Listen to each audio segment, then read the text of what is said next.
Good morning my dear students, कैसे हैं आप लोग। मुझे उम्मीद है कि आप लोग बहुत ही अच्छे से होंगे और आपको मेरा प्रीवियस पॉलिटी का लेक्चर देख के बहुत ही मजा आया होगा।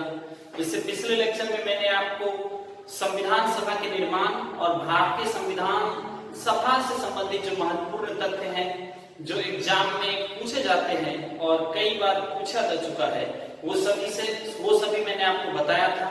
आज मैं फिर से एक्सेलेंस क्लासेस बिरोल के यूट्यूब चैनल पर एक नया वीडियो लेकर आप लोगों के सामने आ गया हूं।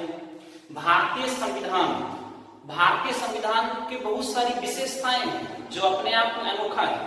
भारतीय संविधान दुनिया का एक बहुत ही खूबसूरत संविधान है, बहुत ही सुंदर संविधान है जिसको बहुत ही मेहनत से तैयार किया गया। बहुत सारे विद्वान व्यक्तियों ने मिलकर तैयार किया।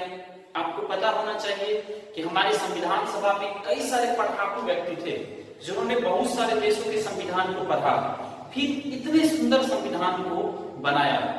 और इसकी कई सारी विशेषताएं हैं जिससे परीक्षाओं में प्रश्न पूछा जाता है।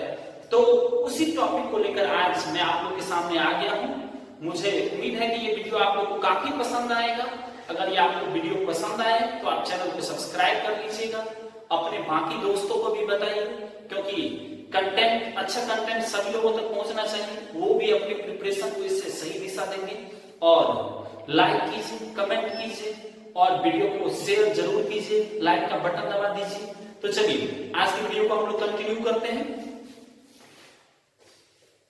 देखिए आज का हमारा टॉपिक है भारतीय संविधान की प्रमुख विशेषताएं, salient features of the constitution, Indian constitution. भारतीय संविधान की जो प्रमुख विशेषताएं हैं उससे बहुत सारा प्रश्न एग्जाम में आता है और उन्हीं पॉइंट को आज हम लोग देखेंगे और इससे आपका कॉन्सेप्ट क्लियर हो जाएगा।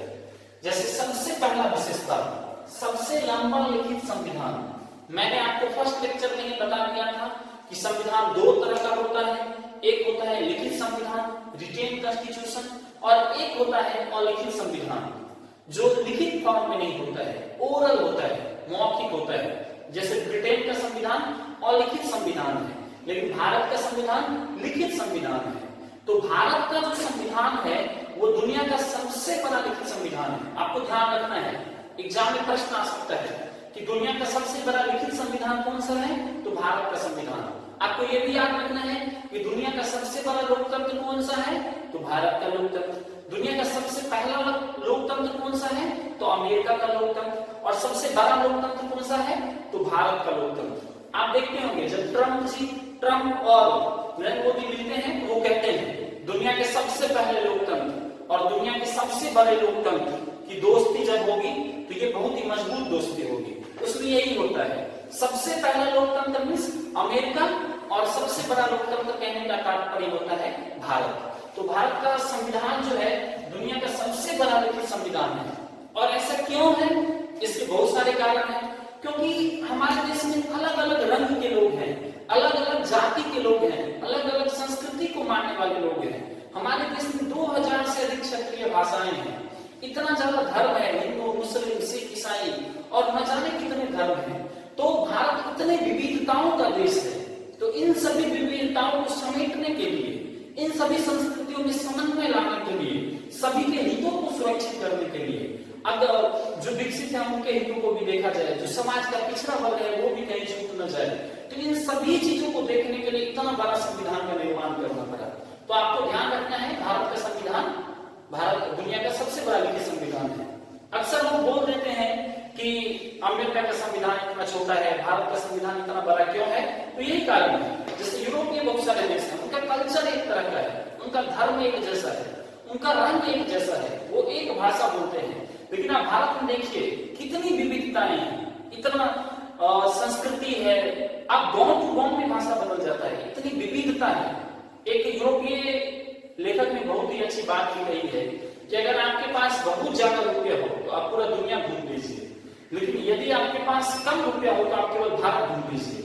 यहाँ आपको हर एक प्रकार के लोग मिल जाएंगे, हर एक कल्चर मिल जाएगा, हर एक पर्व त्योहार को मनाने वाले लोग मिल जाएंगे।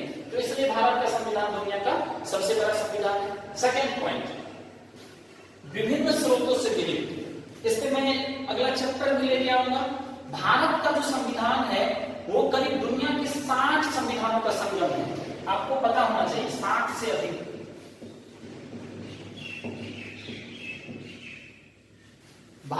संविधान को दुनिया के सभी संविधानों का संगम कहा जाता है, क्योंकि 60 से अधिक संविधानों को पढ़ा गया और वहां के जो सही चीज थी, जो सही प्रावधान था, जो भारतीय समाज के लिए उपयुक्त था, उसको भारतीय संविधान में शामिल कर लिया गया। जैसे अगला चैप्टर में मैं आपको पढ़ाऊंगा कि कहां से क्या लिया गया है। जैसे मौलिक अधिकार अमेरिका से लिया गया है, जैसे नीति निर्देशकता तो आयरलैंड से लिया गया है, जैसे समूह की सूची ऑस्ट्रेलिया से लिया गया है। तो ऐसा बहुत सारा तथ्य है। जैसे आपातकाल का प्रावधान जर्मनी से लिया गया है, ऐसा बहुत सारा तथ्य है। संसदीय व्यवस्था इंग्लैंड से लिया गया है। तो भारतीय संविधान दुनिया के बहुत सारे संविधानों का संगम है और एक करीब 60 से अधिक देशों का संगम है। और उस समय जो संविधान सभा के सदस्य थे वो काफी पढ़ाकू व्यक्ति सब थे। वो दुनिया के बहुत सारे संविधान को पढ़े, फिर उनका जो उपयुक्त प्रावधान था, जो भारतीय समाज के लिए उपयुक्त होगा, उसको उन्होंने शामिल किया। आज का वक्त होता तो शायद कोई पढ़ता भी नहीं। जैसे आप लोग एक वीडियो देखते देखते थक जाते होंगे, लेकिन सोचिए 60 देशों के संविधान को पढ़ने में कितना वक्त लगा होगा। ऐसा एक स्टोरी आता है कि भारतीय संविधान जब बन गया तो बनने के बाद खो गया था। ऐसा एक मिथक कथा है, संविधान में तो इसका जिक्र नहीं मिलता है, लेकिन कहीं कहीं बुक में लिखा हुआ है। तो फिर जब वो लिखा हुआ संविधान खो गया तो बात चला अब क्या होगा। तो डॉक्टर राजेंद्र प्रसाद ने मौखिक रूप से उसे पढ़कर सुनाया और उसे फिर से लिखा गया। तो बाद में जब मूल संविधान मिल गया तो उससे जब मिलाया गया तो कोमा टू कोमा मिल रहा था। इतने ज्यादा विद्वान व्यक्ति सब उस समय में थे। तो आप समझ सकते हैं कितने पढ़ाकू व्यक्ति सब थे। तो आपको ये ध्यान रखना है। तीसरा, नम्यता एवं अनम्यता का समन्वय, कोऑर्डिनेशन। भारतीय संविधान जो है, आपको वर्ड याद रखना है। कभी कभी आपको जानकारी होगा लेकिन वर्ड के वजह से आप गलती कर सकते हैं। नम्यता और अनम्यता। तो आपको एग्जाम में प्रश्न आ जाएगा भारतीय संविधान कैसा है। तो ऑप्शन होगा नम्य, एक ऑप्शन होगा अनम्य, एक होगा नम्यता और अनम्यता का मिश्रण या समन्वय या दोनों, और एक होगा नम्य। इनमें से कोई नहीं। आपको याद रखना है भारतीय संविधान नम्यता और अनम्यता का समन्वय। कहने का मतलब यह है कि भारतीय संविधान लचीलापन, फ्लेक्सिबिलिटी और कठोरता, रिजिडिटी, दोनों का समन्वय है। न भारतीय संविधान उतना अधिक कठोर है अमेरिका की तरह, न भारतीय संविधान उतना अधिक लचीला है ब्रिटेन की तरह। इतना भी लचीला नहीं है कि कोई भी व्यक्ति अपने मन से प्रावधान को बदल सकता है, या जब जो सरकार आए अपने मन से संवैधानिक प्रावधानों को बदल दे। और ना ही इतना कठोर है कि समय के साथ उसको बदला नहीं जा सके। तो हमारे संविधान सभा के जो सदस्य थे, जो बनाने वाले व्यक्ति थे, वो काफी दूरदर्शी व्यक्ति थे। उन्होंने इस तरह से संविधान को बनाया कि संविधान का जो मौलिक मूलभूत ढांचा है वो कभी बदला न जा सके। संविधान का जो बेसिक इथियोस है, जो मूलभूत दर्शन है, जिसके लिए संविधान को बनाया गया है, वो कभी बदला न जा सके। लेकिन संविधान समय के अनुसार बदलना भी चाहिए, क्योंकि जो चीज वक्त के साथ नहीं बदलता है वो इरेलीवेंट हो जाता है, अप्रासंगिक हो जाता है। क्योंकि वो जानते थे कि आने वाले 50 साल के बाद, आने वाले 100 साल के बाद बहुत कुछ ऐसा नया होगा कि ये प्रावधान इरेलीवेंट हो जाएगा। तो संविधान में ऐसा व्यवस्था करके रखना चाहिए कि वक्त के साथ इसमें परिवर्तन किया जा सके। लेकिन कुछ चीजें ऐसी रखनी चाहिए जो कभी बदला न जा सके, नहीं तो कोई तानाशाही शासक आएगा और लोगों के हित को समाप्त कर देगा, पिछड़ों के हित को समाप्त कर देगा। तो भारतीय संविधान में बहुत सारी चीजें हैं जो नहीं बदला जा सकता, जैसे मौलिक अधिकार। अब उसका बहुत सारी चीज है जो नहीं चेंज होता है, जिसे हम लोग basic structure of the constitution कहते हैं। जैसे धर्मनिरपेक्ष राज्य की प्रावधान नहीं बदला जा सकता है। तो भारतीय संविधान लचीलापन और कठोरता का मिश्रण है, समन्वय है। आपको ध्यान रखना है। अगला है एकात्मकता की ओर झुकाव के साथ संघीय व्यवस्था। आपको ये ध्यान रखना है, दुनिया में दो तरह की व्यवस्था है। एक होता है एकात्मक व्यवस्था और एक होता है संघात्मक व्यवस्था। एकात्मक व्यवस्था ऐसे व्यवस्था को कहते हैं जिसमें केंद्र सरकार सर्वोपरि होता है, सभी शक्ति केवल केंद्र सरकार के पास होती है और पूरे देश में एक ही सरकार होता है, सेंट्रल गवर्नमेंट, केंद्र सरकार। जैसे ब्रिटेन एकात्मक व्यवस्था है। लेकिन संघीय व्यवस्था ऐसे देश को कहा जाता है जहां दो स्तर की सरकार होती है, एक केंद्र सरकार होता है, एक राज्य सरकार होता है। केंद्र में अलग सरकार का प्रावधान होता है, राज्य में अलग सरकार का प्रावधान होता है, और दोनों अपने अपने स्तर पर अपने अपने विषय में कानून बनाते हैं। दोनों को अपना अपना अधिकार होता है, इसे संघीय सरकार कहते हैं। तो भारत में संघीय व्यवस्था है, लेकिन उसका नेचर एकात्मक है। भारत में दो स्तर की सरकार है, केंद्र स्तर पर केंद्र सरकार और राज्य स्तर पर राज्य सरकार। लेकिन यहाँ केंद्र को ज्यादा शक्ति दिया गया है, मतलब केंद्र का ज्यादा पकड़ रहता है राज्यों पे। जैसे आपको पता होगा कि समवर्ती सूची के विषय पर केंद्र सरकार भी कानून बना सकता है और राज्य सरकार भी कानून बना सकता है। लेकिन अगर सेम ही विषय पर विवाद हो जाए तो केंद्र सरकार की बातें मान्य होती है। तो भारत में एकात्मक संघीय व्यवस्था में भी एकात्मकता की ओर जोर दिया गया है। ऐसा इसलिए किया गया है कि भारतीयों की एकता कमजोर न हो। जैसे भारत को कहा जाता है अविनाशी राज्यों का अविनाशी संघ। यहाँ केंद्र सरकार चाहे तो किसी राज्य को 2 टुकड़ों में तोड़ सकती है, केंद्र सरकार चाहे तो 2 राज्यों को जोड़ सकती है, लेकिन कोई राज्य चाहे के भी केंद्र से अलग नहीं हो सकता। जैसे बिहार सरकार अगर कहे आज मैं भारत से अलग हो जाऊंगा तो ऐसा नहीं हो सकता है, क्योंकि ऐसा इसलिए किया गया है कि ऐसा उस समय की स्थिति के हिसाब से किया गया ताकि भारतीयों की एकता बनी रहे। तो आपको ध्यान रखना है भारत में संघीय व्यवस्था है लेकिन उसका झुकाव कैसा है, एकात्मकता की ओर है। ऐसा इसलिए किया गया है कि भारत में एकता बनी रहे, भारत की एकता कायम रहे, इसे ध्यान रखना है। एकीकृत एवं स्वतंत्र न्यायपालिका अगला हमारा टर्म है, एकीकृत एवं स्वतंत्र न्यायपालिका। इसमें देखिए 2 कीवर्ड है, एक है एकीकृत यूनिटरी और एक है स्वतंत्र इंडिपेंडेंट और अगला है न्यायपालिका जुडिशियरी सिस्टम। तो भारत में एकीकृत न्यायपालिका है, संपूर्ण देश के लिए एक ही जैसा न्याय व्यवस्था है। जैसे कि सबसे पहले जैसे निचले स्तर पर अदालत होता है, फिर जिला स्तर पर जिला अदालत, फिर राज्य स्तर पर उच्च न्यायालय, फिर पूरे देश के लिए एक ही सर्वोच्च न्यायालय है।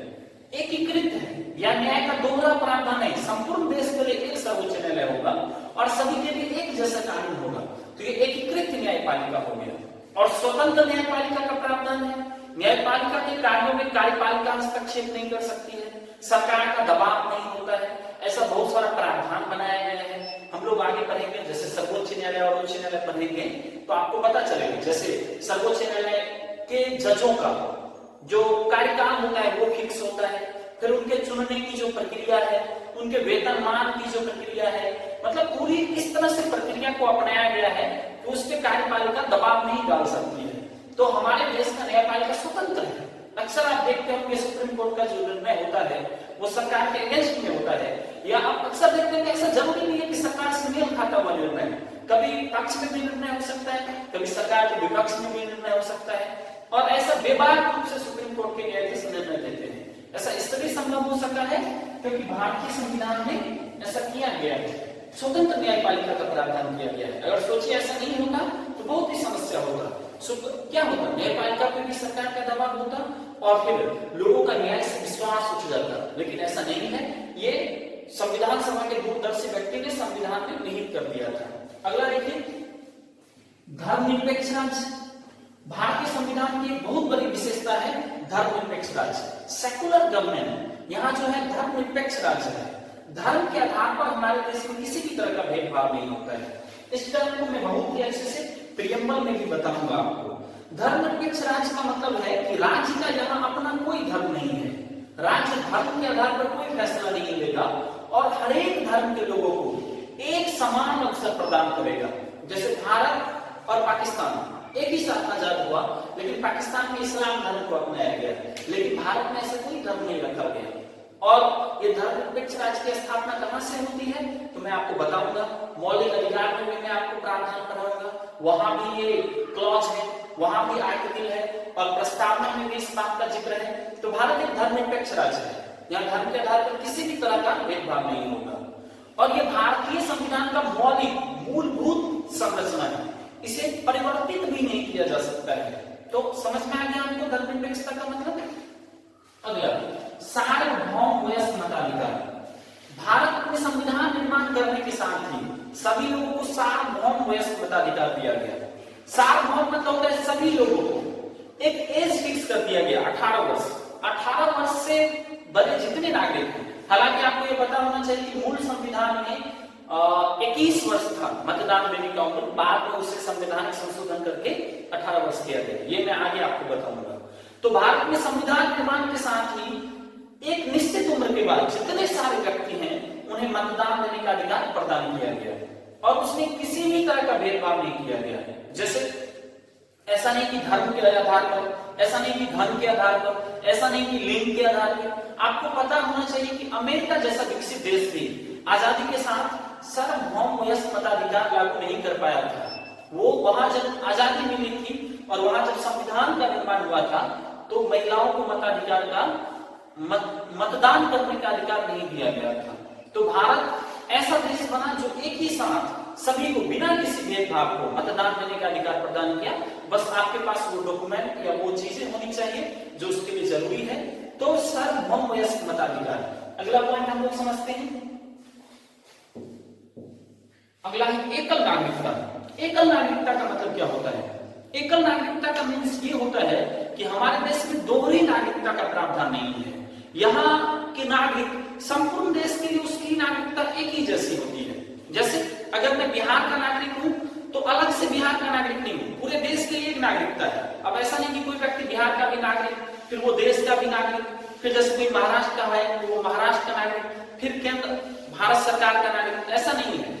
पूरे देश के लोग केवल भारत के नागरिक हैं, उन्हें अपने राज्य के लिए अलग से नागरिकता नहीं मिलती है। जैसे ऐसा इसलिए किया गया कि भेदभाव नहीं बढ़े, एकता कायम रहे। अगर कोई भारत का नागरिक है, अगर वो बिहार राज्य का है, अगर उसे बिहार की नागरिकता अलग से मिले, महाराष्ट्र की नागरिकता अलग से मिले, तो ऐसे में क्या होगा? भेदभाव बढ़ जाएगा, लोग भेदभाव करने लगेंगे, ये बिहारी, ये मराठी। और ऐसे में अगर कोई बिहार का है तो उसको महाराष्ट्र में बसने नहीं दिया जाएगा, फिर दिल्ली में प्रॉब्लम होगा। तो ऐसा इसलिए किया गया कि हमारे देश में एकता कायम रहे, एक तरह की नागरिकता है। अभी इससे पहले 370 अनुच्छेद के माध्यम से जम्मू कश्मीर में अलग नागरिकता दिया जाता था। वहां की विधानसभा को यह शक्ति दिया गया था कि वो अपने नागरिकता के शर्तों को खुद ही तय करेंगे। लेकिन अभी 370 अनुच्छेद हटा दिया गया है और अभी पूरे देश में एक जैसी नागरिकता है। हर एक व्यक्ति केवल और केवल भारत का नागरिक है, वो अलग से अपने राज्य का नागरिक नहीं है। यह आपको ध्यान रखना है, ये एकल नागरिकता है। नेक्स्ट है आपातकालीन प्रावधान। भारतीय संविधान में आपातकाल का प्रावधान किया गया है। राष्ट्रपति को यह अधिकार दिया गया है कि देश में जब भी कोई विषम परिस्थिति आए तो वो आपातकाल लगा सकता है। और बहुत तरह के आपातकाल का प्रावधान है, आगे हम लोग पढ़ेंगे। जैसे अनुच्छेद 352 के तहत राष्ट्रीय आपातकाल, जैसे अनुच्छेद 356 के तहत संवैधानिक विफलता पर राज्य में जो राष्ट्रपति शासन लगाया जाता है, फिर अनुच्छेद 360 के तहत विधि आपातकाल। तो ये जो आपातकाल का प्रावधान है ये दुनिया के बहुत कम संविधान में शामिल है, लेकिन भारतीय राष्ट्रपति को ऐसा शक्ति दिया गया है। और अभी मैं अगला चैप्टर आपको पढ़ाऊंगा तो उसमें बताऊंगा ये जर्मनी के वाइमर गणतंत्र से लिया गया है। ऐसा इसलिए किया गया है कि कोई विषम परिस्थिति यदि देश में आएगा, कोई विषम परिस्थिति आ गया, तो जैसे कोई किसी बाहरी देश ने आक्रमण कर दिया भारत पर, तो वैसे सिचुएशन में यह आपातकाल का उपयोग किया जा सकता है। और कब कब लगाया गया है, क्या क्या इसका प्रावधान है, कैसे इसका दुरुपयोग नहीं हो, वो सभी चीजें इसमें शामिल है। वो मैं आपको डिटेल से पढ़ाऊंगा। हमारा पॉलिटी का एक चैप्टर होगा आपातकाल का प्रावधान या राष्ट्रपति का शक्ति, तो वहां मैं पढ़ाऊंगा। सॉरी, चलिए तो आपातकाल आपको समझ में आ गया। अगला है त्रिस्तरीय सरकार। भारतीय संविधान में 3 स्तर पे सरकार की व्यवस्था की गई है।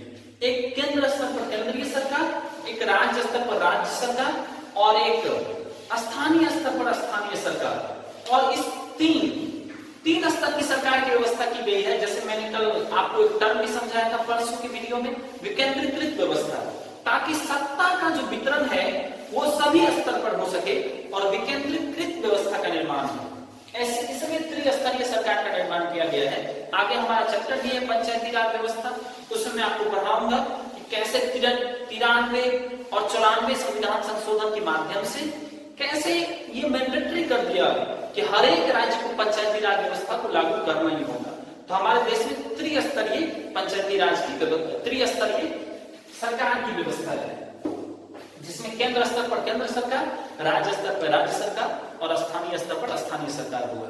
तो ये हमारे संविधान की खूबसूरत विशेषताएं हैं। ये ऐसे विशेषताएं हैं जो भारतीय संविधान को बहुत ही खूबसूरत बनाता है। और भी कई सारी विशेषता है जो आगे आप लोग पढ़ेंगे, जैसे मौलिक अधिकार, मौलिक कर्तव्य, वो सब हमारा चैप्टर ही है, इसलिए मैं इसमें उसको इंक्लूड नहीं किया हूँ। तो ये सब विशेषताएं हैं, ये सब भारतीय संविधान को बहुत ही खूबसूरत बनाता है। लेकिन भारतीय संविधान की कुछ आलोचनाएं भी हैं, जैसे बहुत सारे आलोचक भारतीय संविधान की आलोचना करते हैं, वो कौन कौन सी चीजें हैं जिसके आधार पर भारतीय संविधान की आलोचना किया जाता है, कैसे आलोचना किया जाता है, तो वो सब अभी जस्ट हम लोग पढ़ेंगे। तो अभी पहले आप देख लीजिए, अच्छे से समझ लीजिए, और आप लोग स्क्रीनशॉट ले सकते हैं, अभी मैं हट जाता हूं, स्क्रीनशॉट ले लीजिए, फिर हम लोग भारतीय संविधान की आलोचना के बिंदु पढ़ेंगे।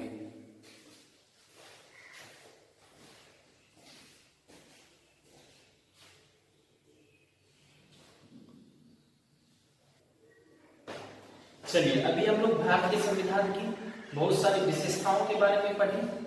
अभी हम लोग देख लेते हैं वो कौन कौन से बिंदु हैं जिसके वजह से भारतीय संविधान की आलोचना भी की जाती है। जैसे बहुत सारे आलोचक हैं जो भारतीय संविधान की आलोचना करते हैं, वो कौन कौन से महत्वपूर्ण बिंदु हैं जिसके वजह से भारतीय संविधान की आलोचना होती है। तो बारी बारी से हम देखते हैं।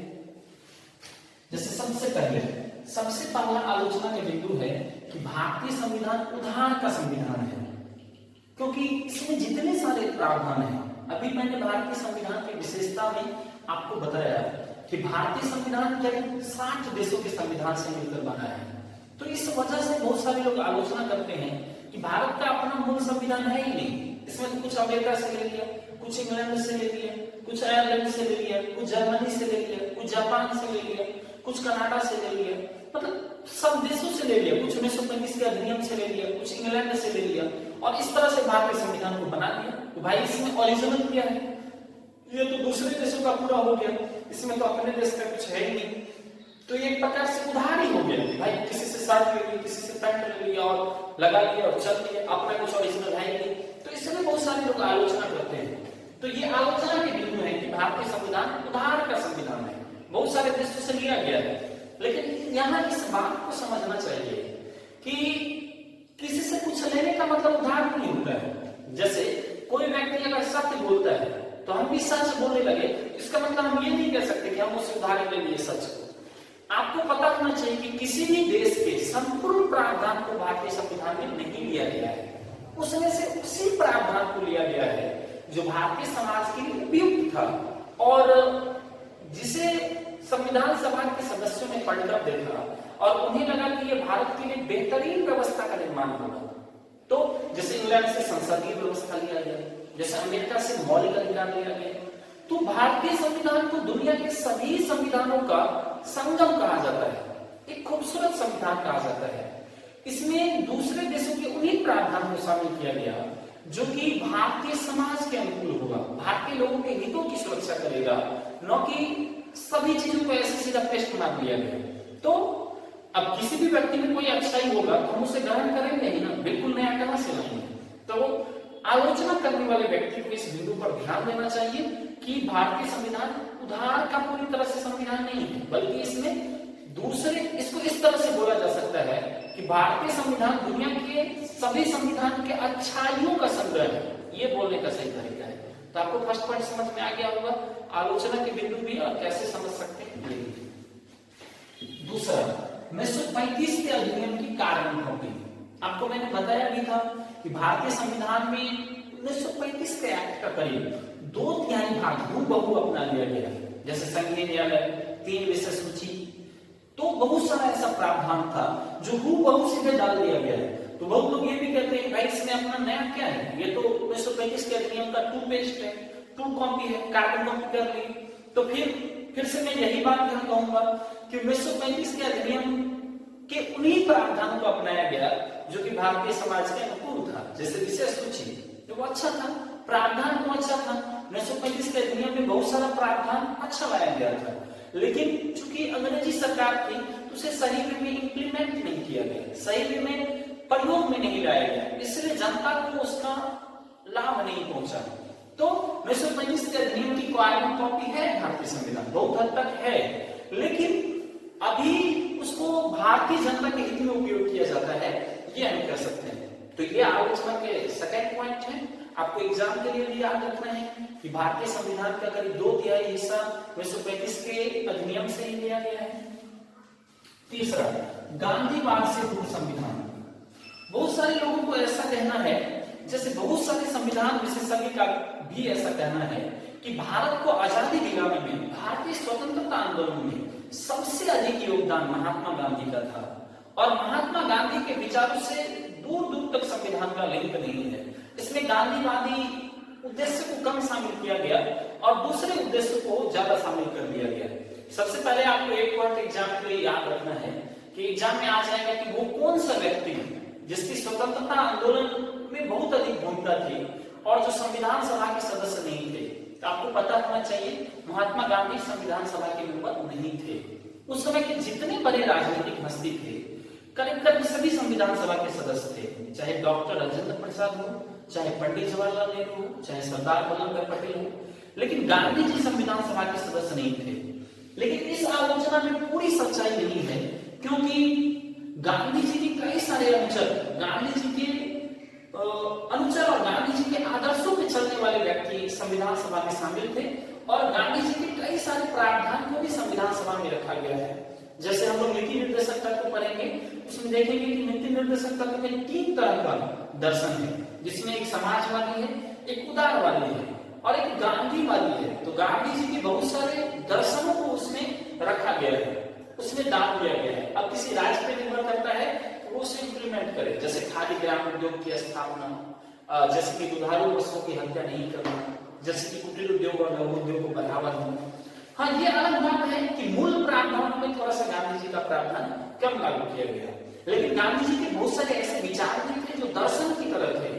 धरातल पर उसको पूर्ण रूप से कैसे लागू किया जाए ये थोड़ा सा कठिन था।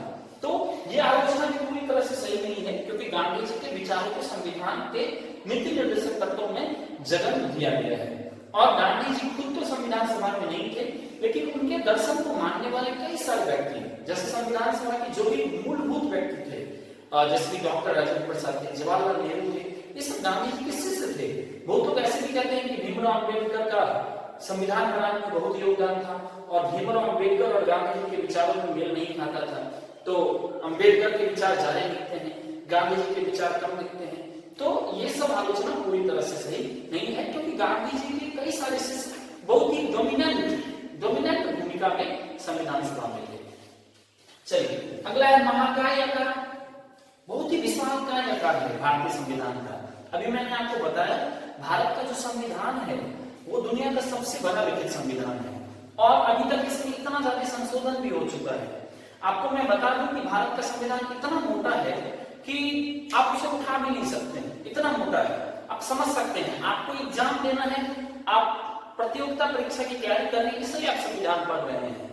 नहीं तो भारत का संविधान इतना सरल और सहज नहीं है कि एक आम आदमी ऐसे ही शौक के लिए पढ़े। आपको ऐसा बहुत कम व्यक्ति मिला होगा जो जानकारी रखने के लिए या शौक के लिए भारतीय संविधान पढ़ता है। तो इसलिए भारतीय संविधान इतना मतलब विशाल का है। सोचिए 5 पेज का यदि संविधान होता तो हम लोग पॉकेट में संविधान रख लेते।